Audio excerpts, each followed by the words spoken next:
Alaan siyang proyekto, pagkalusugan ng ito.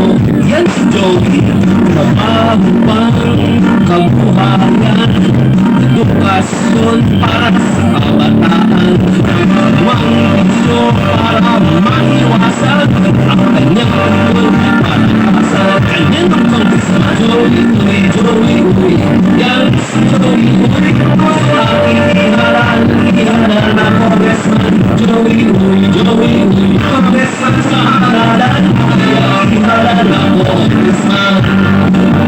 Joey, yan si Joey. Ngayon ay naglalais mapalawig ang pagsaserbisyong diretso sa tao. Serbisyong hindi negosyo, mula sa inyo, para sa inyo ang magiging kinatawan natin sa Kongreso. Ang Yona's Choice, maiba naman, Distrito 6, number 2 sa Balapan, Congressman Joey Uy!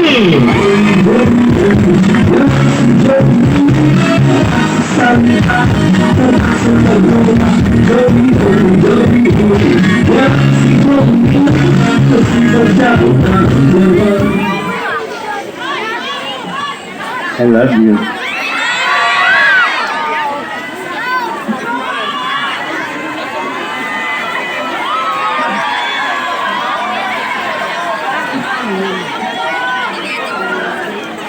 Isang magandang gabi po sa aking mga nanay, tatay, mga kapamilya po dito sa bayan po ng Pandacan, sa Peter Paul. At syempre, kay Chairman Tita Renet, kay Chairman Corming, sa lahat ng mga barangay kagawad, Secretary, Treasurer, mga SK, sa ating mga masipag na tanod na umagabay sa katahimikan ng ating barangayan.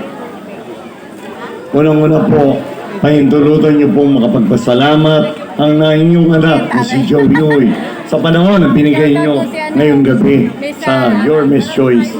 Maraming salamat po. Nung nakaraan, isa't kalahating buwan, 6 weeks ago, nakipagkapihan po ko sa aking mga nanay, tatay, aking mga kapamilya, lalong-lalo na po dito sa Peter Paul at sa mga katabing barangay natin. Mga nanay, tay, hindi lang po kayo ang nagmihingaying ng mga sinabi nyo nung nakapag-ugnayan po ang inyong anak na si Joey, bagos sa buong distrito po. Kaya, Nay, ang tatlong prioridad na programang gagawin po natin. Unang-una po sa pangkalusugan. Tayo po magbibigay sa lahat ng mga nanay-tatay ko o sa lahat ng mga senior citizen ng maintenance. Yung tatlong basic lang po. Maintenance sa diabetes, sa high blood, sa cholesterol. Approve po ba yun? At ang sabi ko, nung ako po'y nakikipag-ugnayan sa inyo, sabi ko po, buwan-buwan magbibigay ako. Nagpa-research po ako. Uubra naman ba lang 3 buwan na supply. Ang ibibigay ko po, may awa pong Panginoon, baka nasungkit kong tagumpay. 3 months supply na po. Bakit? Ang sabi po ng nanay ko, anak, kapag tutulong ka, lubos-lubosin mo na. Approve po ba sa inyo? Approve mo sa supply? Pangalawa, 31 yung budol. lalo-lalo na mga nanay-tatay ko, sabi nga, no, ako'y nakapag-ugnayan, sabi nga, anak, walang scholarship program. May scholar ka ba? Sabi ko, Nay, hayaan nyo, gagawin ko po ng paraan yan. Dahil ako, lahat po ng mga ginawa ko, nung ako'y pinagkatiwalaan nyo, noong 2004, di isa, wala po akong pinangako dyan. Lahat po na sinabi ko si Christian Joey Uy, ginawa ko lang yan na walang pangako. Copy-paste mo yan. Tayo po, maglalaan po tayo ng 50 million pesos taon-taon para sa scholarship program ng inyong mga anak at ng inyong mga apo. Approve po ba yun? Sabi ko nga, may pantay na karapatan ang inyong anak na si Joey. Kapag 10,000 po ang nangangailangan ng scholarship sa kolehiyo, 10,000 divided by 50 million equals 5,000. Tama po ba yun? Kaysa wala. Tama po ba yun? Pero kung 5,000 lang po ang nangangailangan na estudyante, na scholar para sa kolehiyo, 5,000 divided by 50 million equals 10,000 pesos taon-taon po para pandagdag man lang sa paggastos sa inyong mga anak at sa inyong mga apo. Apo po yun, sinabi niyo sa akin yun. Tama po. Dahil may kasabihan, a good leader is a good follower. Tama po ba yun? Dahil kami naman po, yung anak niyo si Joey, nung inampun niyo ko ng 2004, marunong po akong makinig. Gagawin po natin, yung pera na yan, taxpayers money. Pera po ninyo yan, hindi po pera ng politiko yan. Kayo po ang magluluklok sa amin at kami po ang mga ngalaga ng mga pera ninyo nung tawag dyan pera galing sa kaban ng bayan. Ililipat lang po natin yan sa government financial institution which is Land Bank or DBP. Gaya nga na sabi nyo, kaya niyan pala kung saan, baka kung dumaan pa sa iba yan, baka maluba, malaglag pa yung ibang ibibigay natin. Tama po ba? Ang gagawin ko, galing sa bangko, pag-open ko po ng ATM yung mga anak nyo at yung mga apo para pagdating ko, galing sa kabangang bayan, ililipat lang sa bangko ng gobyerno, diretso na sa mga anak nyo at sa inyong mga apo. Okay po ba? Dahil, alam nyo naman, kung ano sabihin nyo sa anak nyo, gagawin ko po kapag tama. Hindi tayo gagawa ng mali. Approve? Pangatlo, ang sabi nyo, pagka nakagraduate yung mga anak nyo, mga apo nyo, lalo na yung mga nanay tatay ko, pati apo, iniintindi pa. Imbis na wala nang iniintindi. Tama, mami? Oo. Tayo po, magre-recommenda po tayo sa mga kumpanya, yung mga fast food chain. Magkakaroon po tayo ng job fair. Gaya na sabi ko, sa totoo lang, hindi ko may papasok na dyan. Yan ang katotohanan. Dahil sabi na ng nanay ko, pagsasama ng tapat, pagsasama ng maluwag. Tama po ba? Ano ang solusyon ng inyong anak na si Joey? Livelihood Training Program. Kung ano po yung fashion, kung ano po yung hilig ng kada mga tita, tito ko, o mga anak po, o mga apo nyo, yun po ang ibababa natin, yun ang ito-training natin para hindi na po kayo mamasahe. Parang ginagawa ko sa tuli, inilalapit ko. Tama po ba yun? Approve? Dahil sa aking mananaw, tututukan ko po yan. Bakit? Dahil gusto ko po maiahon kayo sa kahirapan sa pamamagitan ng livelihood training program. Dahil yan, yung pag-umpisa ng hanap buhay tungo sa pag-unlad ng kada kapamilya ko o aking mga nanay dito, lalong-lalo na dito po sa Peter Paul, Bandakan. Approve? Yan po yung tatlong prioridad.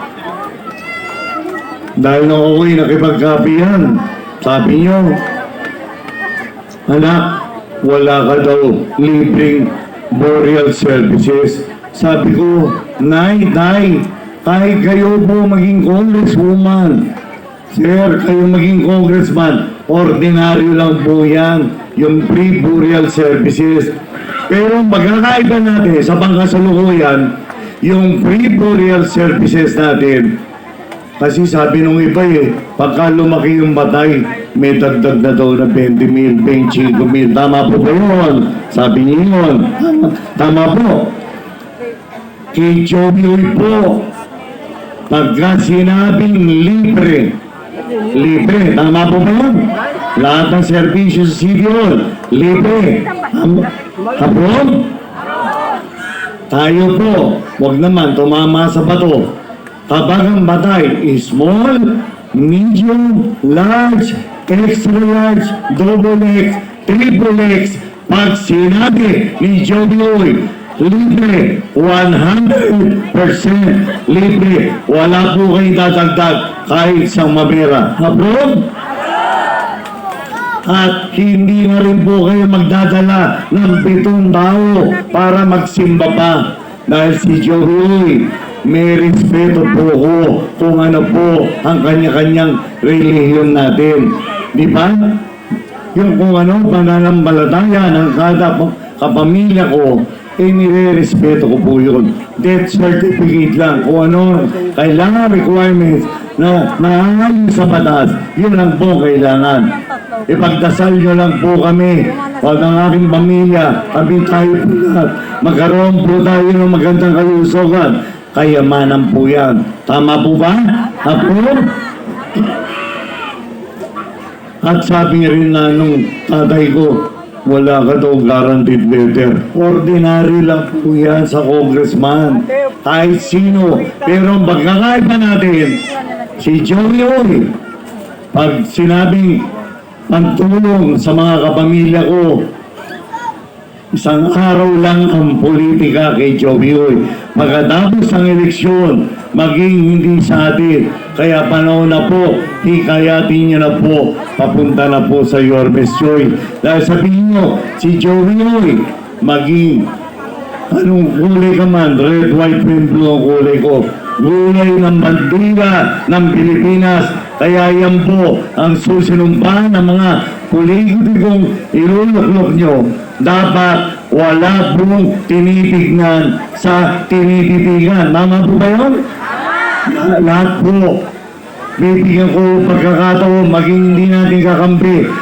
Tutulungan natin. Kaya hikayatin nyo na po sumama sa Yormes Choice. Dahil ang Yormes Choice matamis magserbisyo. Approve? Yung mga ayuda na sinasabi. Sabi nga ng mga nanay tatay ko, binubulong sa akin. Diba? Naman ay?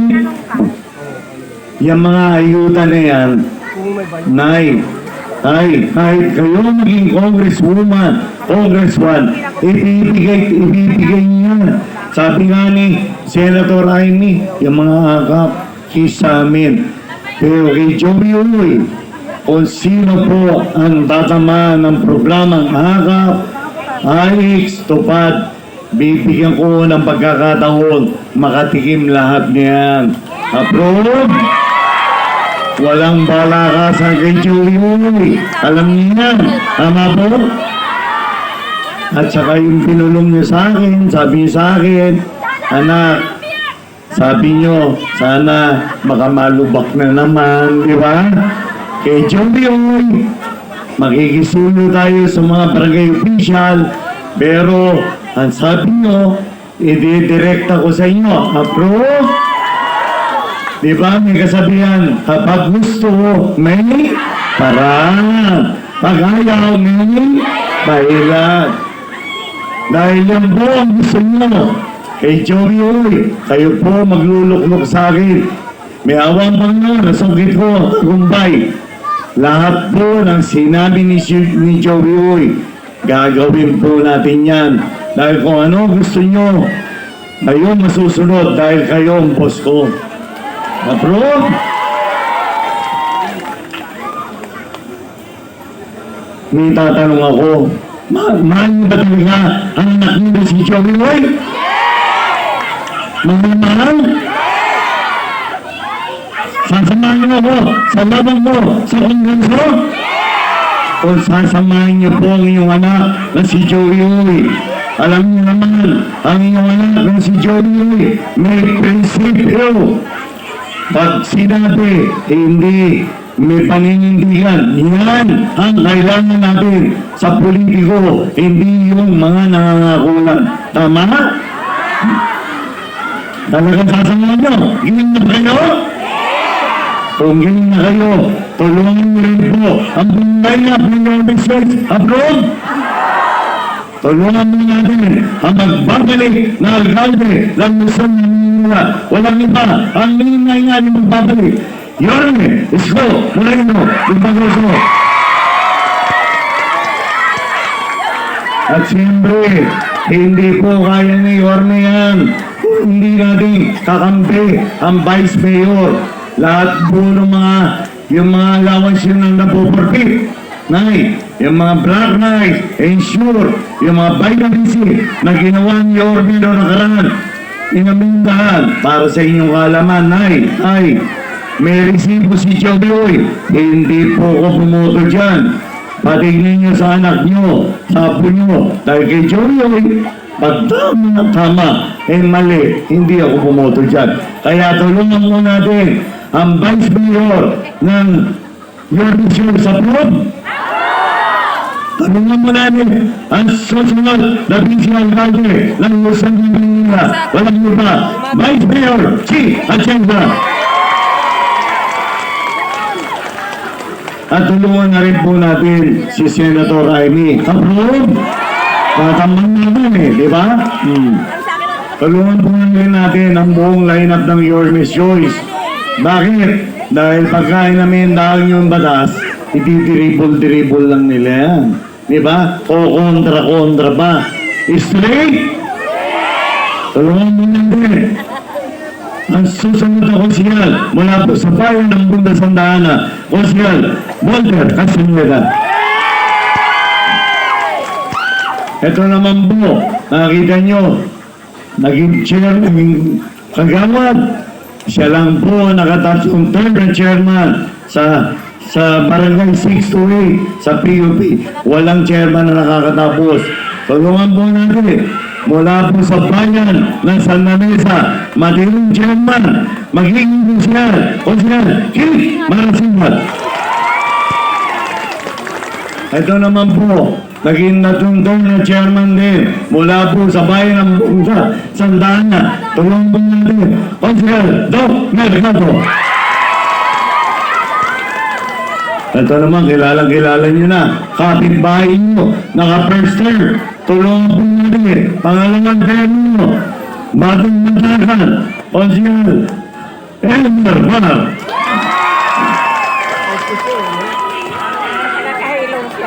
Ito naman, kilala nyo na ito. Bata pang ako. Konsyal na ito. Nakita nyo, pinasabog na. Bumamba para mag-servidyo. Ikatlong termino mula po sa bayan ng Santana. Kung pagbabalik, third term, Konsyal Lou Veloso.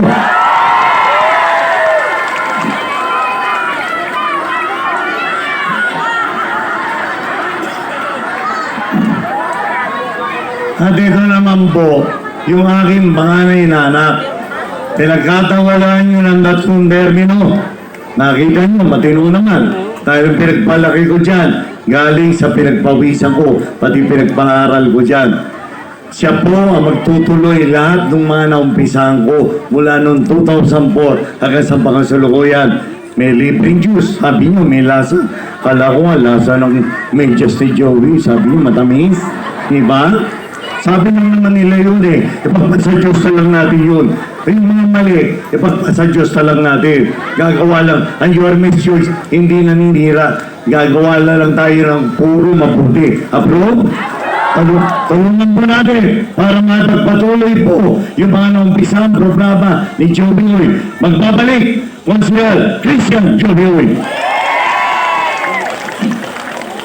At pahintulutan niyo pong makapagpasalamat ang inyong anak na si Joey sa pagtitiwala niyo sa inyong anak na si Joey o ang Manila Uy. Ang pwede ko naman pong may pagmalaki kahit papano sa mga nanay, tatay ko, mga kapamilya ko dito sa bayan ng Pandakan. Ang inyong anak na si Joey po, minsan po, hindi po kami nasangkot sa anumang katiwalian mula unang araw, June 30, 12 noon, 2004 hanggang sa pagkasalukuyan. Halos 21 taon nyo na po kaming pinagkakatiwalaan.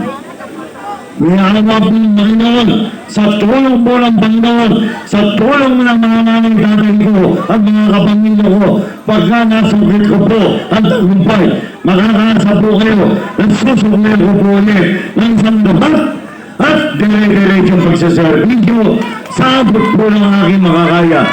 Gawin mo po, servisyo, hindi negosyo. Maraming salamat po sa inyo lahat. At muli, magandang gabi po. Manila, God first! Maraming salamat po.